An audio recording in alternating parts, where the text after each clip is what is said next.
أشهد أن لا إله إلا الله وحده لا شريك له وأشهد أن محمدا عبده ورسوله صلوات ربي وسلامه ورحمته وبركاته عليه وعلى آله وأصحابه أجمعين أما بعد واتقوا الله أيها المسلمون واسعوا إلى تحقيق إيمانكم به وبوعده ووعيده وتعلموا دينكم وعيشوا في ضوئه تفوزوا بسعادة الدنيا والآخرة.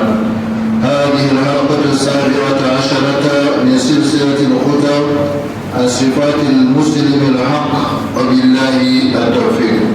Chers frères et sœurs en islam, la loi appartient à Allah, Seigneur de l'univers, qui a dit dans son puissant et inattaquable livre aux croyants: entrez parfaitement dans l'islam en obéissant à toutes les règles et les lois de la religion islamique et ne suivez pas les pas du shaitan, car il est certes pour vous un ennemi déclaré. Je témoigne et Allah suffit pour témoin qu'il n'y a pas de divinité digne d'adoration hormis Allah l'unique sans associé, et je témoigne que Muhammad sallallahu alayhi wa sallam est son serviteur et son envoyé.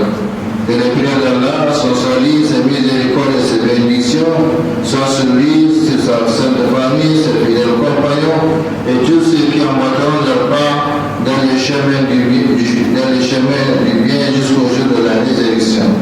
Craignez Allah, chers musulmans, et appréciez-vous de concrétiser votre foi en lui, à ses promesses et menaces.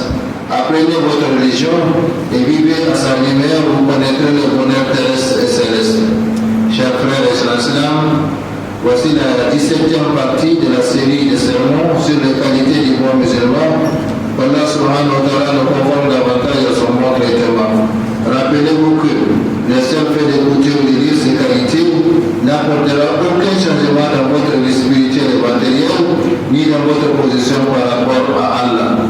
Ce qui fera le changement, c'est la connaissance et la mise en application de ces qualités.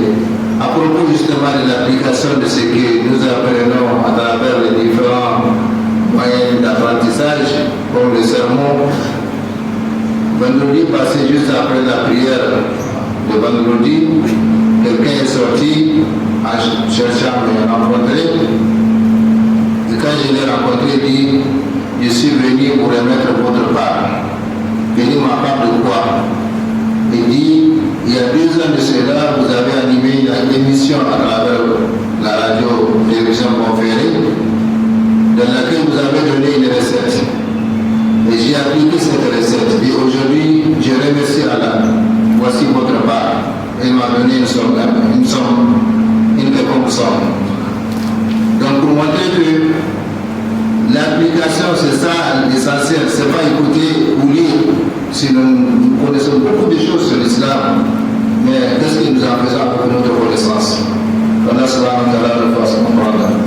Chers frères et sœurs islam, nous sommes arrêtés lors du sermon passé sur la 22e qualité, à travers laquelle nous avons vu que le bon musulman n'abuse personne et ne cherche à faire du tort à personne. Si au supérieur il doit respect et considération, c'est parce qu'il sait que c'est Allah qui a élevé tel ou tel homme au-dessus de lui, car Allah élève les hommes les uns au-dessus des autres à titre d'épreuve, et afin qu'ils se rendent mutuellement service, qu'ils s'entraident, mais avant tout qu'ils soient reconnaissants envers Allah subhanahu wa ta'ala. Notez qu'être chef de quelqu'un dans ce monde ne signifie pas être supérieur à lui auprès d'Allah subhanahu wa ta'ala, car Allah a ses critères d'élévation, de distinction, de noblesse et de supériorité qui diffèrent de celles des autres, qui diffèrent de celles de ses créatures.